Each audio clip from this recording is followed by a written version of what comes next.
सरकारचं करायचं काय? खाली मुंडकं वर पाय. विरोधी सरकारचं करायचं काय? खाली मुंडकं वर पाय.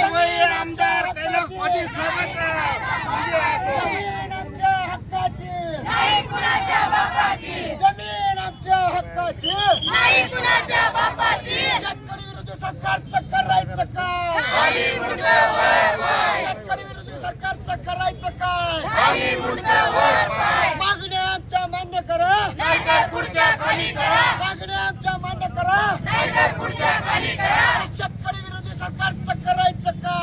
खाली मुंडकं वर पाय. शेतकरी विरोधी सरकारचं करायचं काय? खाली मुंडकं वर पाय. जमीन आमच्या हक्काची नाही कुणाच्या बापाची. जमीन आमच्या हक्काची नाही कुणाच्या बापाची. रस्त्यावर बसून उपोषण करताय, काय प्रकार आहे नेमका? काय मागच्या 5 दिवसापासून हे शेतकरी त्या कंपनीच्या अन्यायाच्या विरोधात उपोषणाला दाद मागण्यासाठी बसले. त्यांना कसलीही दखल प्रशासनाकडनं किंवा त्या कंपनीकडनं घेतली जात नाही. त्यामुळे त्यांना फाट्यावर मारण्याचं काम हे कंपनी, काही गावगुंड असतील, काही प्रशासनातले अधिकारी असतील, काही पोलीस अधिकारी असतील, त्यांना हाताशी धरून करतायत आणि त्यांच्याकडे बघायचं त्यांची कुणाची प्रशासनाची तयारी नाही. या ठिकाणी मागच्या 3 उपोषणकर्त्याची तब्येत खालावलेली आहे. साधी ॲम्ब्युलन्स सुद्धा लवकर येत नाही. त्यामुळं जाणीवपूर्वक ह्या शेतकऱ्यांना त्रास द्यायचं काम हे सरकारच्या वतीनं केलं जाते. त्यामुळं या सगळ्या शेतकरी बांधवांनी रस्त्यावर बसण्याचा निर्णय घेतला. त्याच्यासोबत मीही या ठिकाणी बसतो. तुमची प्रशासनासोबत काही संवाद झालाय का? काय म्हणणं आहे? प्रशासनाकडे पवन चक्कीच्या बाबतीत ज्या शेतकऱ्यांच्या तक्रारी असतात त्यात विभागीय स्तरावर एक सहनियंत्रण समिती आहे, जिल्हाधिकारी स्तरावर एक सहनियंत्रण समिती आहे.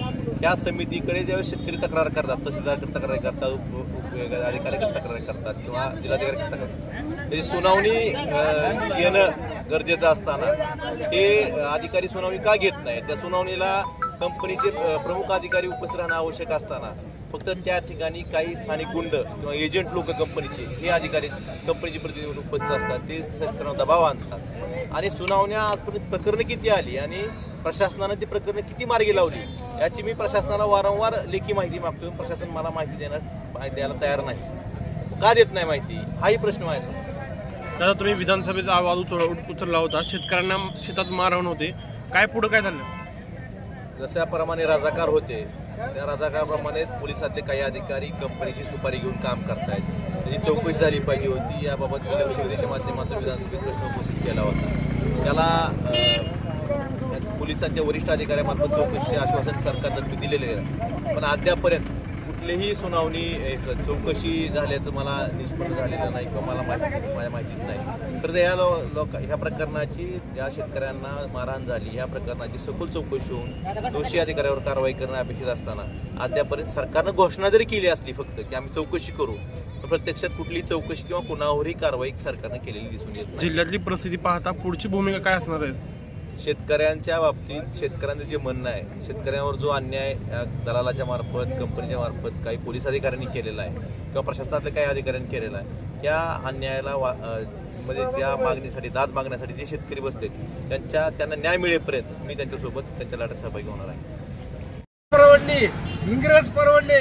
हे इंग्रज आहे ते राजकारणी लोक इंग्रजाच्या धोरणाचा अवलंब करत आहेत. कंपनीच्या माध्यमातूनच या ठिकाणी आपला देश, त्या ठिकाणी सोन्याचा धूर निघत होता. त्या अशा काही गद्दार लोकांमुळे आपल्याला परावलंबन स्वीकारायला लागलं. परराष्ट्रीय आक्रमण या ठिकाणी झालं आणि त्याचीच पॉलिसी होतात. इथं या ठिकाणी आंदोलन करतात, तिकडं शक्तीपीठासारखा याच्यासाठी शेतकरी आंदोलन करीत आहेत. त्यालाही जाहीर माझा पाठिंबा आहे. या ठिकाणी कंपन्या ज्या आहेत तारा ओढायला लागत आहे, हाणमार करायला लागत आहे आणि त्याचप्रमाणे त्या ठिकाणी फार मोठ्या प्रमाणावर अत्याचार करायला लागत. काही लोक म्हणाले तुम्ही वाचून सहाय्य केले नाहीत का? अरे माझा अडाणी आत्मनी हा शेतकरी बांधव आहे, अन्नदाता आहे. उद्याच्याला तुम्हाला पुढच्या आठवड्यात वर ऑफिसला पाठवतो, सहाय्य करून द्या. सहाय्य घेतल्या, ज्यांनी घेतल्या त्याचे अंगठे घेतले. अरे अशा प्रकारचा अन्याय तुम्ही जर करत असताल तर तुम्हाला राजकारण करण्याचा काहीही एक अधिकार नाही. अरे तुम्हाला खुर्च्या सांभाळणं होणार तर आमच्यावर या अन्यायावर आज 5 दिवस झाला माझा अन्नदाता शेतकरी इथं उपोषणाला बसलेला आहे, त्याची तुम्ही काही दखल घेत नाही. आणि म्हणून या ठिकाणी सगळ्याला माहिती आहे सगळ्याला माहित आहे कुठं काय कंपनीचे कार्यालय आहेत, कंपनी कुठली आहे, काय आहे. ज्या वेळेस ह्या कंपन्या आल्या साहेब, त्यावेळेस कसल्याही प्रकारच्या ग्रामपंचायत मधल्या ग्राम सदस्याला त्यांनी सदस्यांना घेतला असेल त्याचं काय थोडे बहुत चिरीमिरी देऊन, परंतु गावामध्ये कसल्याही प्रकारची ग्रामसभा घेतलेली नाही. त्या कंपनीचे फायदे काय, त्या कंपनीचे तोटे काय, याची वीज तुम्हाला मिळणार आहे का? अत्यंत अशा प्रकारचे भयानक तोटे आहेत याची. काय आहे हे विंड पॉवरचे मिल आहेत.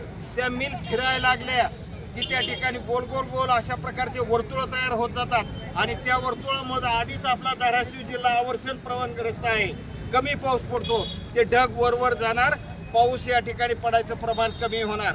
महिला मंडळीला माहित आहे घरातल्या फरशा पुसल्यानंतर पंखा लावा लागतो. पंखा लावला तर 10 मिनिटात वाळते त्या, आणि नाही लावला तर अर्धा तास लागतो. तशी जमिनीतली वर उडून ते काय करणार आहेत, पाण्याचा स्रोत देखील कमी करणार आहेत.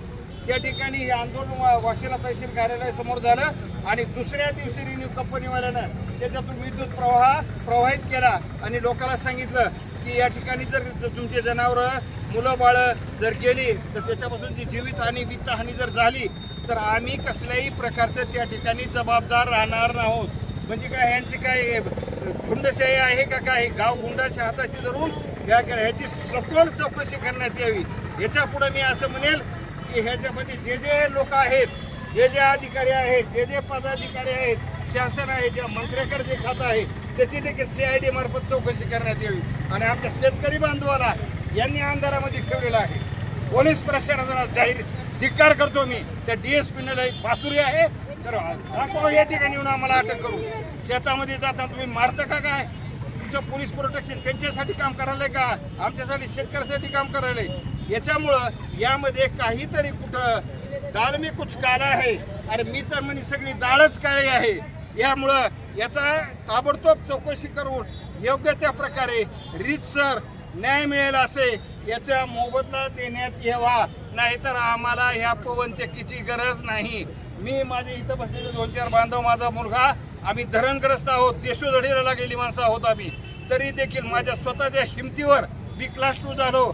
यांच्या धरणग्रस्ताच्या सर्टिफिकेटचा काही उपयोग झाला नाही. यांचा आम्हाला काही फायदा नाही. एकाच गावच्या शिवारामध्ये कामून तुम्हाला जोरायला दुसरीकडे विकास करा ना. त्या तळ आहे माझ्या तिथं गावाला पाणी पुरवठा करण्यासाठी क्षेत्र, त्याच्यामध्ये पिलर उभा करू यांनी नेलं. पण ह्याच्यामध्ये काहीतरी आणि कुठंतरी याच्यामध्ये फार मोठ्या प्रमाणामध्ये अशा प्रकारे आर्थिक उलाढाल झालेली आहे. प्रचंड प्रमाणामध्ये याच्यामध्ये गावगुंड, दलाल आणि राजकारणी लोक देखील याच्यामध्ये अडकलेले आहेत. यामुळे या प्रकरणाची CID मार्फत चौकशी करण्यात यावी. अन्यथा उद्यापासून हे आंदोलन आणखी तीव्र करण्यात येईल. हे जे बसलेले माझे बांधव आहेत त्यांचे बाया पोरं बसलेले 15 संख्येने असेल 1,500 जमा करू. महाराष्ट्रातील ताज्या बातम्या पाहण्यासाठी आमच्या YouTube चॅनेलला सबस्क्राईब करा. इंस्टाग्राम आणि फेसबुकवर हा व्हिडिओ पाहत असाल तर फॉलो करायला विसरू नका. धन्यवाद.